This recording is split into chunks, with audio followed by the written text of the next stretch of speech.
Ya, assalamualaikum warahmatullahi wabarakatuh. Waalaikumsalam warahmatullahi wabarakatuh. Emang kehilangan ya kalau nggak ada? Ah, masa? Gini, tentang tema kita Ustadz Albar, belum tentu orang yang nggak sholat itu termasuk orang yang ingat sama Allah. Belum tentu juga orang yang Enggak sholat. sorry ya, saya ulangi ya. Belum tentu orang yang sholat itu dia ingat sama Allah. Karena masalah aktualisasi ya. Perkaranya fadhkuruni adzkurkum. Ingatlah kepadaku, nanti aku akan ingat kepada kalian semua. Persoalannya adalah banyak di antara kita yang tidak ingat sama Allah dalam kehidupan nyata sehari-hari. Contoh, ketika ibu bapak punya anak sakit, yang diingat pertama kali siapa? Oh, belum tentu tuh.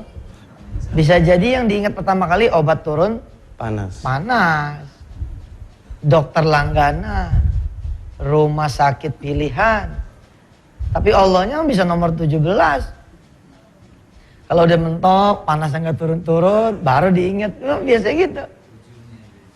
Ketika seorang anak muda nulis surat lamaran pekerjaan, yang diingat apa coba? Ketika dia butuh pekerjaan, yang diingat apa? Koran, ya, untuk dia buka di mana lowongan pekerjaan, surat lamaran pekerjaan. Ingat sama Allahnya belum tentu. Bahkan ketika surat panggilan kerja pun dipegang, belum tentu Allah diingat tuh. Panggilan nih hari Kamis, tanggal sekian, jam sekian. Dia seneng, tapi bukan dia bawa ke sholat duha. Dia nggak bawa itu. Kalau nyari kerjanya aja udah lupa sama Allah, bagaimana kerjanya? Ketika seorang pengusaha, ya, butuh duit untuk dia perluasan modal.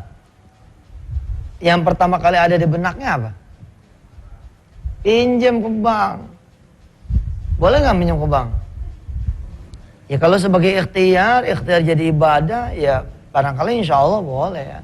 Tapi kalau belum apa-apa udah ingetnya sama bank, belum apa-apa gitu bar ya, ingetnya sama koperasi. Kemana lagi nih nyari pinjaman? Nah, ini rada-rada aneh gitu bar. Kita dikasih nikmat sama Allah, tapi kita lupakan Allah.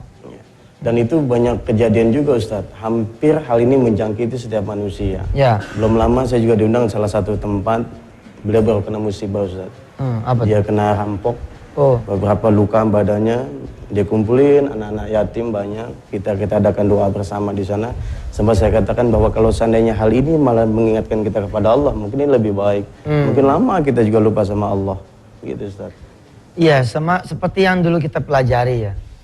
Bahwa belum tentu juga itu masalah itu jelek buat kita.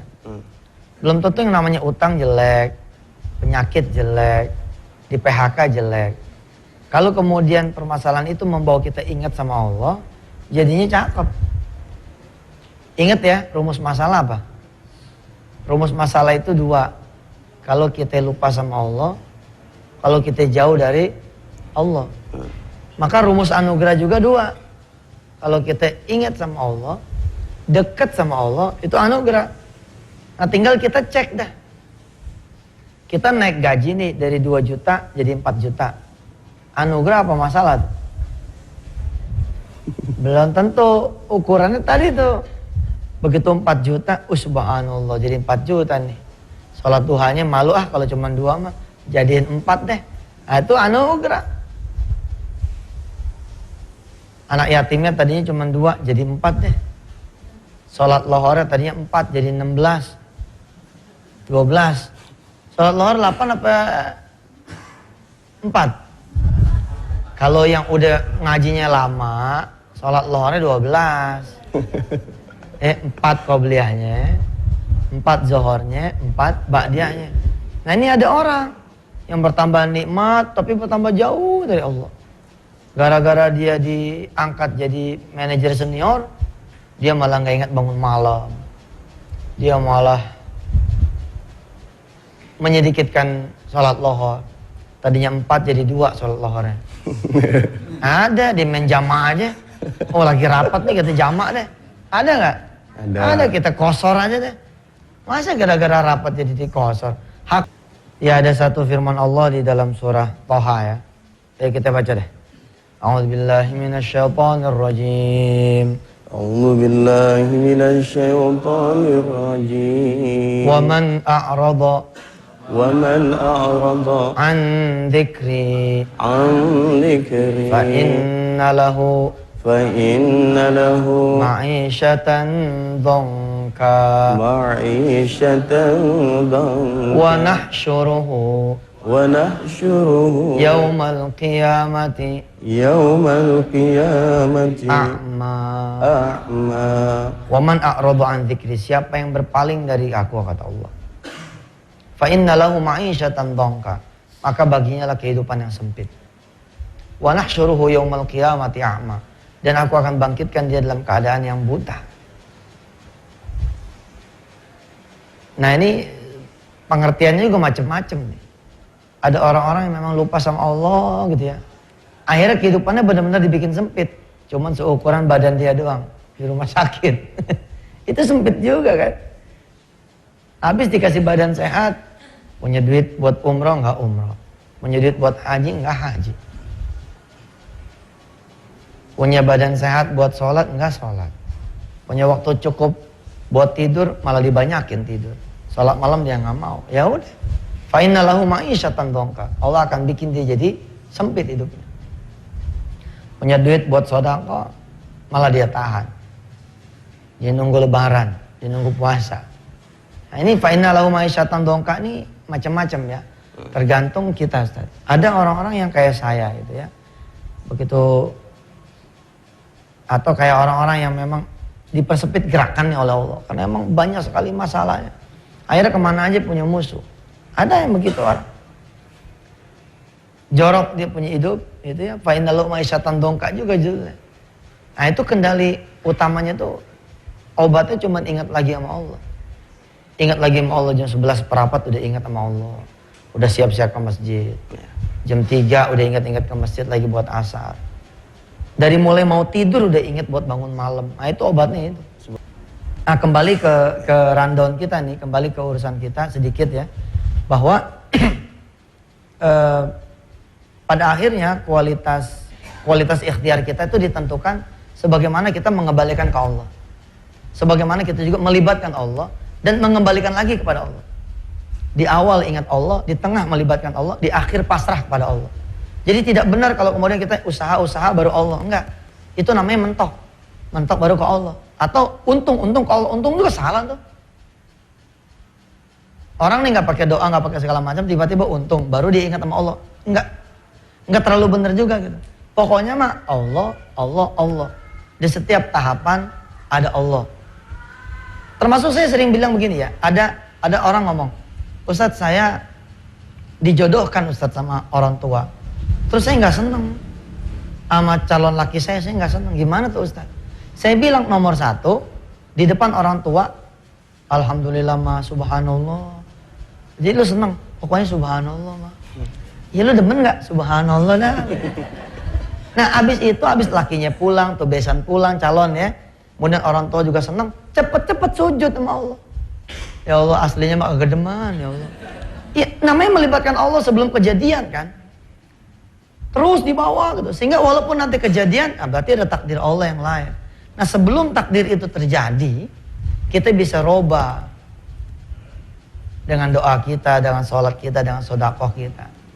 Rumah udah mau disita, udah dapat surat nih dari bank, itu kan namanya terlambat. Tapi selama belum benar-benar dibeslak sama bank, belum terlambat juga. Bawa tuh surat, taruh di atas sejadah. Sambil nangis kita liatin tuh surat sambil sholat. Gitu. Ustadz nggak boleh tuh, boleh. Beneran boleh, taruh tuh jadi Ka'bah dah tuh. Bismillahirrahmanirrahim, ya Allah saya sholatin nih biar surat ini. Nggak jadi, nggak kejadian, betul. Kita ngajiin. Udah waktunya mah ya, kalau ternyata Allah menakdirkan harus disita, ya biar aja. Kita udah bawa ke Allah kok. Berarti keputusan dia itu. Tapi ada orang-orang yang meratapi, ya Allah, ya Allah. Tapi dia nggak pernah bawa ke Allah. Jadi saudara-saudara pemirsa yang dirahmati Allah, dalam hidup ini cobalah dibawa tuh semua urusan kepada Allah. Kenapa coba kita ada sholat duha? Kalau kita pikir-pikir ya, kita seperti laporan sama Allah, apa sih yang mau kita lakukan? Oh hari ini saya mau ketemu orang ya Allah jam 10, jam 2, jam 3, terus ntar malam saya janjian sama istri saya. Oke, laporan sama Allah sholat duha begitu. Ya, asik. Kenapa sih ada sholat menjelang kita tidur? Kayak tutup laporan lagi ke Allah terus begitu. Kenapa orang-orang gelap-gelap kita disuruh bangun sholat? Coba. Mengawali betul hari kita bersama Allah. Kalaupun lolos, kita baru bangun tidur udah diajarkan. Doa bangun tidur apa? Ustaz? Doanya. Iya. Lupa kita, Ustaz. Kita nggak pernah tidur soalnya, Ustaz. Ya Allah. Alhamdulillahilladzi ahyana ba'dama amatana wa ilaihin nusyur. Ada anak saya berdoanya lain. Alhamdulillah at'amana wa saqana. Itu mah doa makan kakak. Coba. Begitu kita buka mata, yang kita ingat Allah subhanallah, cakep. Ada orang-orang yang begitu bangun tidur udah begini palanya. Bangun tidur udah begini. Pusing ini hari ini bayar terakhir. Coba bukannya Allah yang diingat, malah kepusingan yang diingat. Ada orang-orang yang bangun tidur saking senengnya dia lupa berdoa sama Allah. Asik. Orang-orang yang mencintai Allah tuh orang yang di setiap apapun ingat sama Allah. Dan ternyata kaitannya dengan nikmatnya sedekah. Sedekah pun termasuk rundown. Sedekah pun termasuk pola ikhtiar yang benar. Sebelum laku sedekah, setelah laku sedekah. Sebelum buka warung sedekah, setelah laku warungnya sedekah. Sebelum narik ojek sedekah, setelah selesai ngojek sedekah. Sebelum dagang uduk sedekah, setelah dagang uduk sedekah. Sebelum berangkat kerja sedekah, pulang kerja sedekah. Sebelum gajian di awal bulan sedekah, setelah gajian di akhir bulan sedekah. Di awal mau ngirim proposal sedekah, di akhir proposal sedekah. Terus begitu. Sedekah kita termasuk ternyata dalam rangkaian rundown yang ujungnya adalah mengingatkan kita kepada Allah bahwa apapun yang kita miliki punya Allah dan harus kita kembalikan lagi kepada Allah. Bismillahirrahmanirrahim. Ya Allah ya Rahman ya Rahim, jadikan kami hamba-hambamu yang mengingatmu, bukan mengingat masalah kami. Amin. Jadikan kami hamba-hambamu yang mengingatmu, bukan mengingat hajat kami. Amin. Jadikan kami hamba-hambamu ya Allah yang mengingatmu, bukan mengingat dunia kami. Amin. Dan jadikan kami adalah senantiasa orang-orang yang berzikir pada Amin. Rabb, bimbinglah kami Allah. Senantiasa kami agar tidak lupa kepadamu. Wassallallahu ala sayyidina Muhammad wa ala alihi walhamdulillahi rabbil alamin.